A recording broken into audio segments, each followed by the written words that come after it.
So Apple just released the new iPad Air featuring the M3 chip. It is almost identical to the iPad Airs that released last year with the M2 chip and a series of other upgrades to the iPad Air line, from a new Apple Pencil, a larger 13-inch model, and of course more power than you would ever need to use in an iPad Air, particularly if you were a student or just a young professional. And yet, in spite of that, we've got another iPad Air with an even more powerful chip than before. At this point, we are literally putting the engine of a Ferrari into a Toyota Corolla. So for today's video, I just wanted to answer 5 of the most common questions I get asked when people are going about making a decision as to which iPad they should go and buy.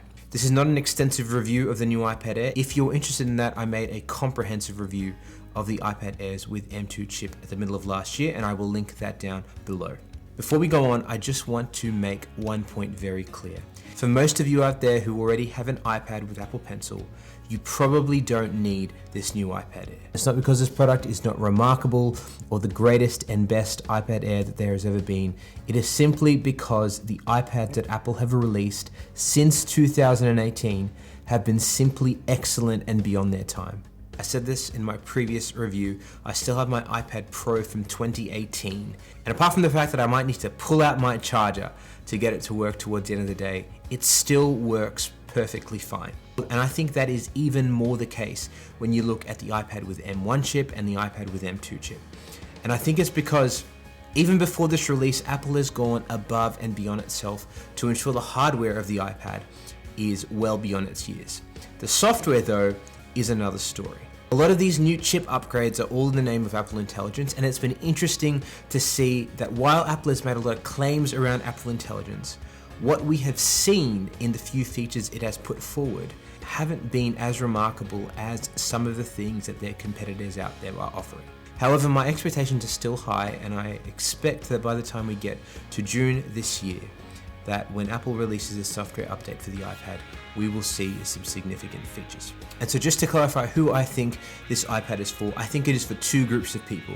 Firstly, students and young professionals out there who have not had an iPad before and want to get their hands on the digital note-taking experience and all the other features iPad with Apple Pencil gives them. And secondly, people who may already have an iPad, but that iPad may have poor battery life, may have performance issues, or is simply broken.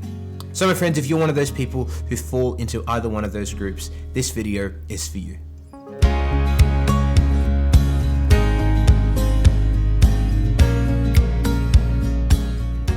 Alright everyone, welcome back to another video. It is lovely to see you again. If you're here for the first time, my name is Samuel Suresh. I'm an educator, filmmaker, marketer, YouTuber, and I love talking about how students can use technology to own their own learning. And one of the tools that I think allows you to do that, unlike any other, is the iPad with Apple Pencil, particularly with its note-taking experience. Now, a lot of you out there, when you're going to make that decision to purchase an iPad, you may ask the question, Apple sells a lot of iPads. Which iPad should I get? Now, there are 3 models of the iPad that you can purchase out there. You have the base model iPad, also known as the 9th/10th gen iPad, that comes in at $350 US starting price.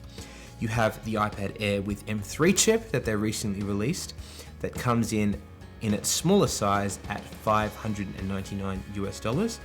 And then finally, you have the iPad Pro, which comes with the M4 chip at $999 US. Oh, and there's also an iPad mini, but I'm sort of leaving that out of this review process because I think that is an outstanding consumption device if you want to watch videos and browse the web, read a couple of books. But for this video, I'm trying to focus on students who may be using their iPad for note-taking or reading research papers, annotating slides, etc. And I think these 3 models are the predominant ones you're going to choose from. So starting with the base model iPad Air, I think this is a great iPad if you are a casual user of an iPad and you are going to use it for basic note-taking, and particularly for the sort of person who might want to do their readings, highlight PDFs, annotate their slides, etc. It really does the job.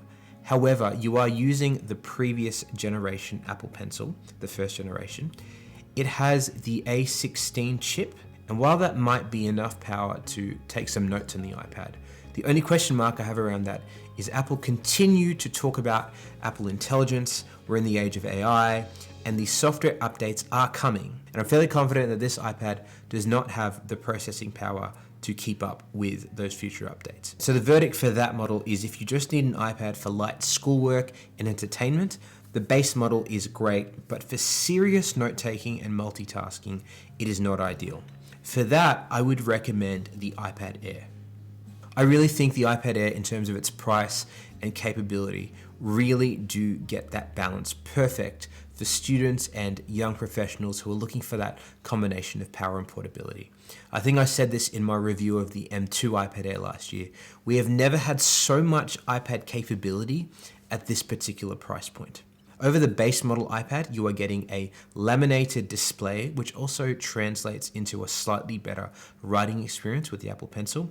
You get that M3 chip, which future-proofs this product and also gives it the ability to take on whatever AI capabilities might come via software in the future. And it also has support for the Apple Pencil Pro, which is a new version of the Apple Pencil, which was released last year with a few new features, such as squeeze and barrel roll. Features that, while not groundbreaking per se, they do add tiny aspects of convenience to the overall experience. Also, as of last year, the iPad Air also comes in two sizes, both the 11-inch and the 13-inch, and so you're given more choice there, and I think this is the iPad for most people out there. Now, for those of you out there who might be wondering, who's the iPad Pro for then? I think it's fairly self-explanatory. It's an outstanding product for professionals. Whether you're doing 3D rendering, sketching, whether you're an artist, whether you are a video editor and you want a high quality monitor display to extend your video editing software to and monitor colors and do color grading, it is a premium device with the best features Apple could pack into such a slim form factor. It's got a ProMotion display, which, to be honest, if you had the budget and you really wanted it, leads to a minuscule improvement in terms of handwriting. Is it worth the price difference? In my opinion, no. However, it is noticeable. Secondly, you get a brighter screen that honestly is the most incredible screen of all the Apple products that I own. And when I edit videos, I sometimes use it to adjust colors to my liking. It has a more powerful chip. It has Face ID, so the iPad Air and the base model have Touch ID, and I just think it is light years ahead of even the software that exists for professionals today. I don't think I've seen anyone push it to its limits. In fact, I think a lot of those 3D rendering design and art softwares actually work quite seamlessly on the iPad Air with M3 Chip 2. For more casual users who are sort of using the iPad to consume content, to read stuff, I recommend more of the base model of the iPad. For professionals who are creating stuff, who are using this in high intensity workflows, I recommend the iPad Pro. But for most of you out there, the iPad Air is the sweet spot for you. Moving on to the next question, which is probably the most common question that I get asked. And I just keep getting asked this question again and again and again in my messages, even though I have made multiple videos about it. Does size matter? 11 inches versus 13 inches for the iPad Air. I'm going to try and make this as reasonable as possible. There is no objectively better product. I think they both have incredible strengths and they both have their limitations. With the 11-inch, you are getting incredible portability. You're getting a product that you can just walk around, use like a map one-handed as you travel through Europe. You can use it to take notes. You can keep it in your bag with your laptop and it doesn't feel like much. With the 13-inch, you're getting an iPad that is significantly bigger. That is an amazing screen to take notes on, to watch videos, to browse the web. It's a display that I sometimes use as an extended display to my Mac.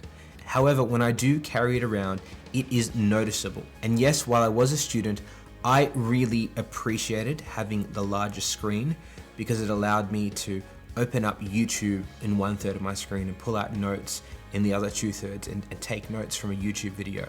It allowed me to multitask in that sort of a way. However, these days when I go to work, I'm always carrying a laptop.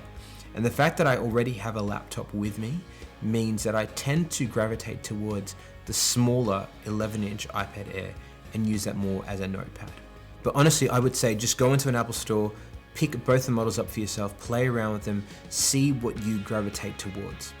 In a nutshell, if you're going to be taking a laptop with you already to university or to work, I recommend the smaller model. But if you want this to be your main device every single day as you leave the house, I do recommend the larger screen. To be honest, it's more like a laptop in terms of its feel and its weight. And since you're not carrying a laptop, I don't think you will stress too much about that extra size and weight in your backpack.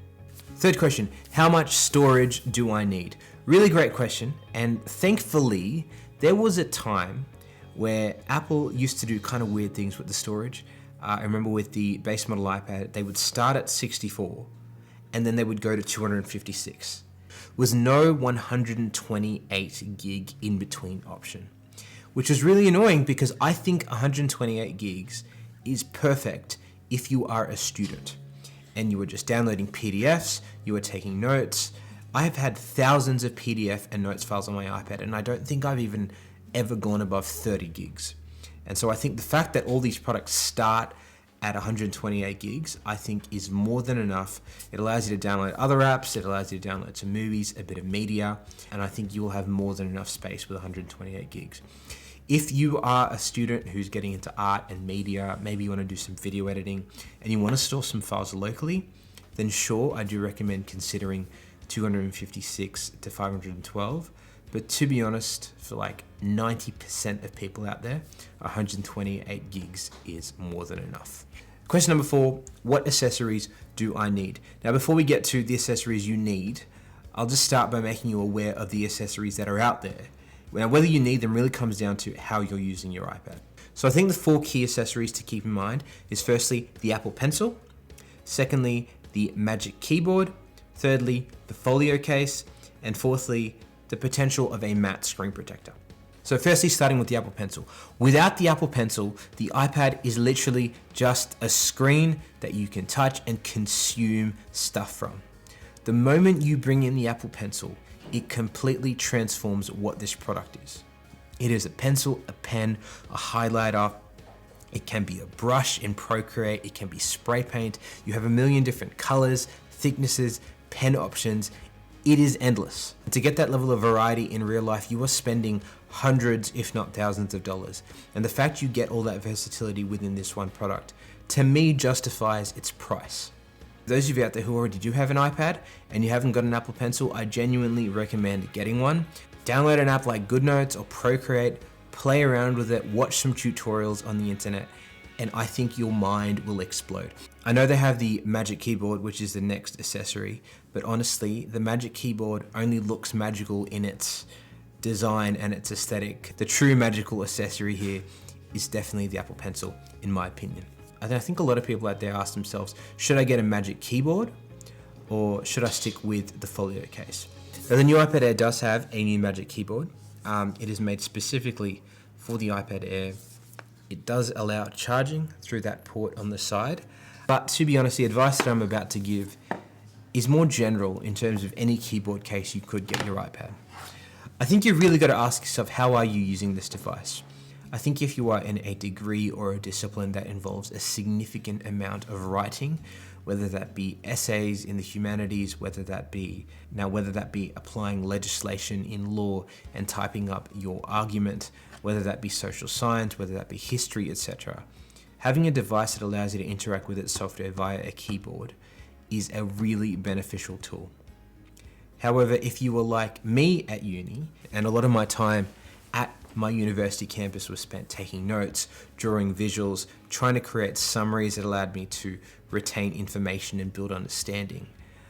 Although I actually had a Magic Keyboard at the time, I actually didn't use it as much. Now, don't get me wrong, the Magic Keyboard is an excellent accessory, and the way they've integrated the trackpad even into the touchscreen process and made it seamless as it hovers over with that round circle and the trackpad gestures, it's wonderful, but it's quite expensive. And so for a lot of you out there, unless you intend to take this as your sole device to uni and do a lot of typing on it, I don't recommend the Magic Keyboard. Rather, the folio case is excellent. It's wonderful, it's durable. I've used this folio case here on my iPad Pro from 2018 for like the last 2.5 years, and it is in excellent condition. It's slim, it's sleek, tiny profile. It adds little to no weight to the overall iPad. So in terms of portability, gets a tick from me. And finally, for those of you out there who actually already do have an Apple Pencil and are struggling with making the transition from pen and paper to the digital screen of the iPad, which is a difficult transition, I made a video on my channel where I talked about the most important tips in getting better handwriting on the iPad. And one of my recommendations is finding a matte screen protector. A screen protector that allows you to feel a little bit more friction, which hopefully simulates the feeling of paper. One of the products I have recommended in the past is actually the Paperlike screen protector, which I think does that really well. But to be honest, just finding a matte screen protector in general should do the job. Final question is, can this iPad replace a laptop? I think the most reasonable answer I can give to that is it depends. I find it unproductive to answer this question hypothetically, so I'll use some real examples. I have a friend and he studies maths, and basically all his assessments involve solving maths problems, doing a lot of practice maths questions. Occasionally he has to write up a report using data, but 90% of the time he is writing out maths equations, drawing graphs, sketching stuff, and using particular softwares. And so the iPad has become his main computer. It isn't just a laptop replacement, it is the computer he needs to do the job that he needs to do. At the same time, I know people who study law or a subject in humanities. And yes, they use the iPad a lot of the times to do their readings, to highlight PDFs, to read through journal articles, to annotate lecture slides. But then across a semester, they might have to write 4 to 5 essays or do a literature review.